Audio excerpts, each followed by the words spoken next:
Cristiano Ronaldo just did it again. At 41 years old, when people said he was finished, washed, retired in spirit, only playing for money, the man goes ahead and wins the Saudi Pro League with Al Nassr, and suddenly the internet explodes like somebody leaked the Ballon d'Or results early. One side of the internet is screaming, "Give him the Ballon d'Or right now." The other side is screaming, "Relax, it's just the Saudi League." And somewhere in the middle, football fans are sitting there with popcorn watching another Messi versus Ronaldo debate that somehow survived longer than some marriages. But before we break it down, let's listen to what the people had to say. Don't forget to subscribe, like, comment and share. Now let's get back to the video. The Ballon d'Or rankings have just been updated after Cristiano Ronaldo won the Saudi Pro League with Al Nassr today. And I cannot believe Ronaldo is now favourites to win the Ballon d'Or, with Dembele second place, Lamine Yamal third place, Harry Kane fourth and Declan Rice fifth, when it should be Bruno, Captain Magnifico Fernandes ahead of Declan Rice. But the main point is clear, Cristiano Ronaldo is favourites to win the Ballon d'Or, with the brace today scoring 28 goals in the Saudi Pro League, a free kick as well. Cristiano Ronaldo is just unbelievable. Now he's got 973 career goals, 27 away from the big 1000. And let's be real, he's won the Premier Leagues, he's won the La Ligas, he's won the Champions League, CDR, Saudi Pro League, he's won the Club World Cups, he's won it all. Now it's time for him to win the World Cup and confirm the Ballon d'Or. The World Cup is coming home to Portugal this summer with Ronaldo and Bruno. And when Cristiano Ronaldo wins the World Cup on Polymarket, I'm telling you now, you will see Cristiano Ronaldo's name number 1. Ousmane Dembele is favourite to win the Ballon d'Or 2026 on Polymarket. Harry Kane second place, but I still believe Cristiano Ronaldo will somehow make a remarkable comeback after winning the World Cup. Messi got a Ballon d'Or for winning a World Cup. A Ballon d'Or for just the World Cup. Ronaldo won the Saudi Pro League and he's going to win the World Cup with Portugal. Ronaldo won the Saudi Pro League and you are asking after many years. It took Guardiola over 10 years after winning the Champions League with Barcelona to win the Champions League again with Manchester City. Barcelona has not won the Champions League since 2015. That's 11 years. Manchester United has not won the Premier League in about 13 years. Arsenal won the EPL after 22 years. So saying that Ronaldo won the Saudi Pro League after many years, is that supposed to be banter? Is that supposed to be banter? That's weak banter. The reality is this: did he win the Saudi Pro League or not? The answer is he did. The next question is, while he was not winning the Saudi Pro League, what was he doing? He was being the best player in the league. He was winning the highest goal scorer in the league twice. He was breaking the record for single goals scored in the Saudi Pro League in a single season. So for you to say, oh, he won the Saudi Pro League after many years. After many years? Do you really want to go into that conversation and talk about Barcelona players? Someone like Pedri that he has never seen a Champions League title. Lamine Yamal might never see a Champions League title with the way things are going. Do you want to talk about that? So at the end of the day, just acknowledge that he has won it. As simple as that. Cristiano Ronaldo has won the Saudi Pro League. Congratulations to Ronaldo, and this is wonderful. Blah blah blah. You move on. If you're going to bring out after many years, don't do that to yourself. What Messi can do, Ronaldo can do also. Cristiano Ronaldo wins his first Saudi Pro League. It's been a hot minute. Frustration after frustration. Again, so close but yet so far. But he finally wins it after being there for 3 to 4 years. And Ronaldo is emotional. I'm happy for him. The amount of goals that he scored for Al Nassr, but still not being able to get over the line. The emotion, the crying. And now he's finally won the trophy. How many is that? He's won in Spain, he's won in Italy, he's won it at Man United, and now he's about to win it. He won it at Portugal as well, I believe. So this guy has won it so many countries, and now Saudi Arabia. Does he call it a day now here? That's the interesting part now. And does he complete it at another league? At the age of 41, he's cloning in 1,000 career goals for himself. And that for me is going to be absolutely phenomenal with when he breaks that record, 1,000 goals. That is no joke, you know. Respect on Ronaldo, playing at the age of 41 and still going. This guy's a machine. Whether you like him or not, whether you're a Messi fan or Ronaldo fan, respect Cristiano Ronaldo for his longevity, his ability to keep on going. Fair play to Ronaldo. I repeat, whether you love Cristiano Ronaldo or you hate him, his influence is undeniable. You cannot deny Ronaldo's influence. This man has basically the whole of football watching the Saudi Pro League over the last 2 weeks, from the Al Hilal game to the Gamba Osaka game to the game versus Denmark today where they have clinched the title. Don't forget, 4 years ago, the Saudi Pro League was irrelevant.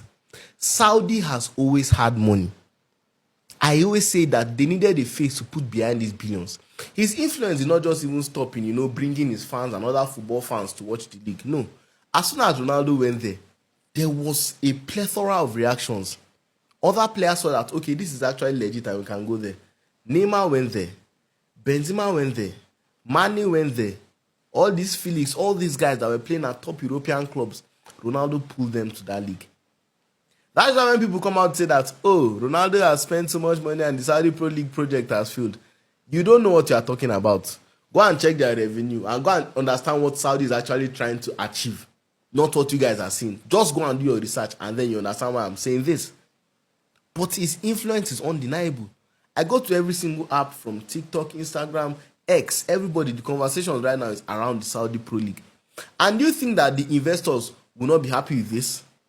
The people that invested this money in this league and brought Ronaldo will not be happy with this, no matter how much they think they have spent? This conversation surrounding the Saudi Pro League, would they have ever imagined it? How many footballers, in fact, it's only Messi that can pull this kind of crowd. Messi that can make people to watching matches by 1 a.m., 2 a.m., that kind of thing. But for the Saudi Pro League, every single person was watching. From Ronaldo fans that wanted to see their man finally win a trophy, and then Messi fans that were hate watching. So you basically have the whole of football watching a game of Al Nassr versus Damak FC, and this is Damascus FC. That is real influence. That is influencing people. And you cannot deny it. No matter how you love or hate this guy, the whole of football sat down and they are watching the Saudi Pro League. If I told you that 4 or 5 years ago, wouldn't you call me a madman? No matter the money you think that. Saudi has always had money. China had money too. Oscar went there.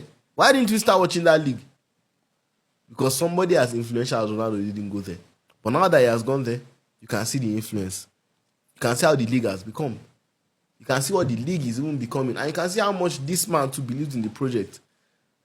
So tonight, not just the owners of Al Nassr, but the whole of the Saudi Pro League, their board, what's the name of this body that keeps pumping money into the Saudi Pro League, they'll be very, very happy. Because what they have set out to achieve, the conversation surrounding the Saudi Pro League, they have more than achieved that. So Alex, Cristiano Ronaldo is trending worldwide after finally winning the Saudi Pro League with Al Nassr at 41 years old, scoring twice in the title-clinching match, and even breaking down in tears after the final whistle. After everything he has already achieved in football, why do moments like this still seem to mean so much to him? I think this moment perfectly explains why Cristiano Ronaldo is different from almost every player we've seen in football history. At 41 years old, after winning everything in England, Spain, Italy, and internationally with Portugal, he still has the hunger to carry a club to a league title. And not just participate, he delivered in the biggest moment by scoring twice in the decisive match to win the Saudi Pro League with Al Nassr. People laughed when he first moved to Saudi Arabia. Many said his career at the top level was finished, that he only went there for money, and that he would slowly disappear from elite football conversations. But Cristiano has always answered criticism the same way on the pitch. He finished the season with goals, leadership, and a trophy. And you could see from his emotions after the final whistle how much it meant to him. What always impressed me about Cristiano was his mentality. Even as a young player at Manchester United, he trained like someone who was afraid of becoming average. That mentality never left him.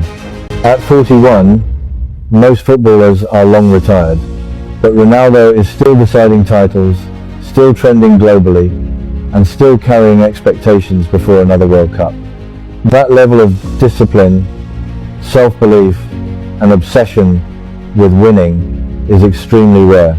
That's why his name never leaves the biggest football conversations.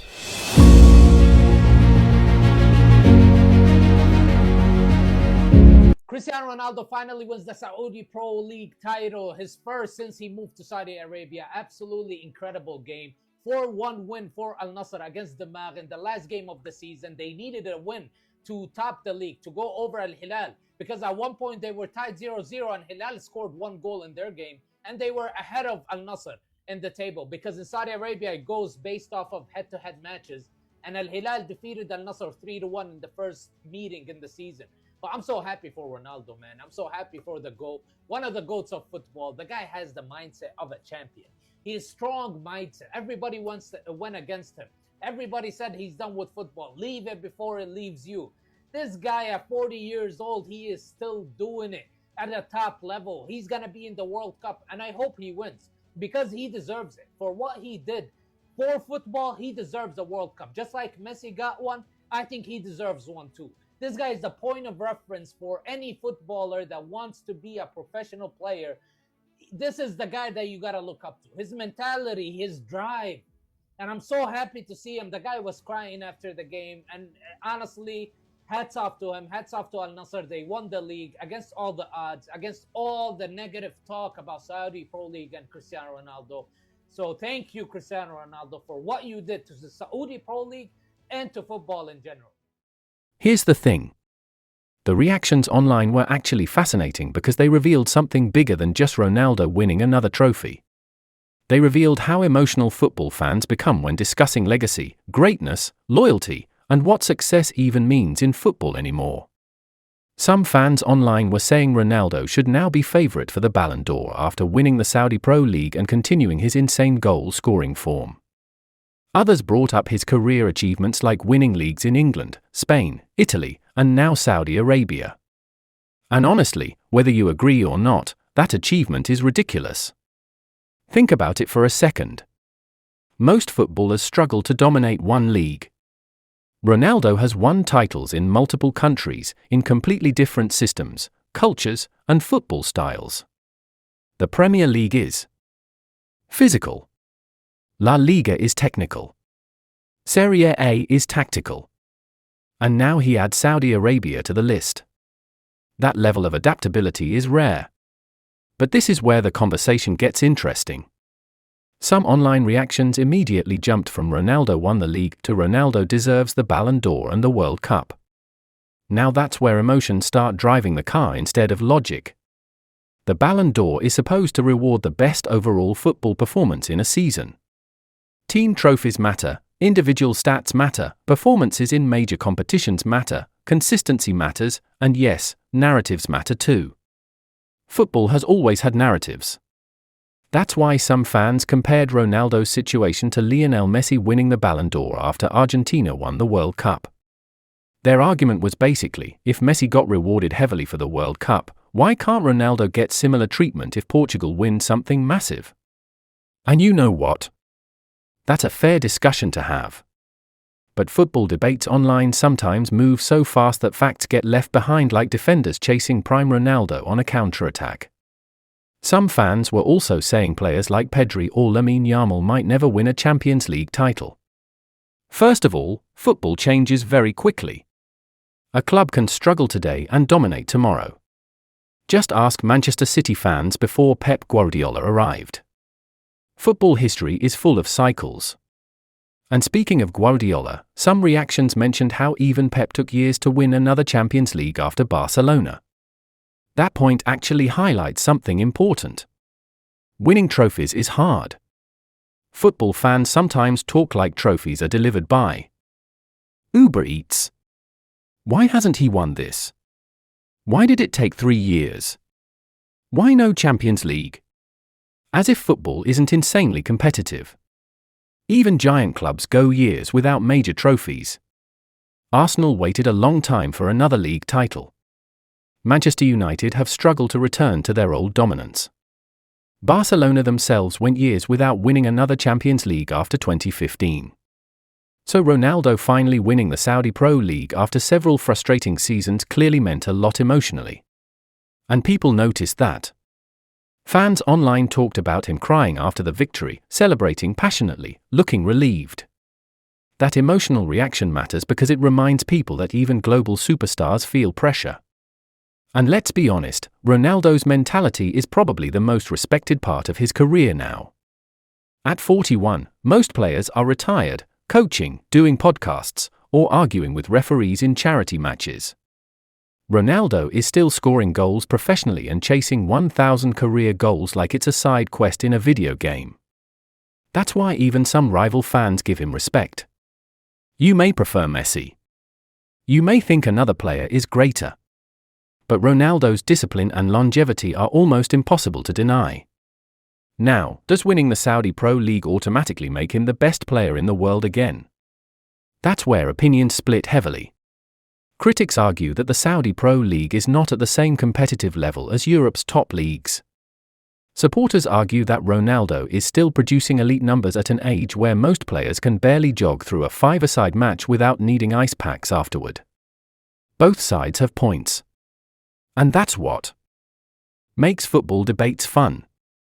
Well, fun until somebody starts typing in all caps and bringing up goals from 2009. But one thing the reactions online got absolutely right is this: Ronaldo's influence on football is undeniable. Love him or hate him, he changed standards for professionalism, fitness, branding, mentality, and longevity in football. Young players study his discipline for a reason. And honestly, football is more entertaining when characters like Ronaldo exist. The celebrations, the drama, the confidence, the emotional moments, the endless debates, it all becomes part of football culture itself. So while the internet continues arguing about Ballon d'Or rankings, World Cups, Messi comparisons, and whether Ronaldo can reach 1,000 goals, one fact remains simple. Cristiano Ronaldo is still making history at an age where football history usually stops waiting for people. And that alone deserves respect.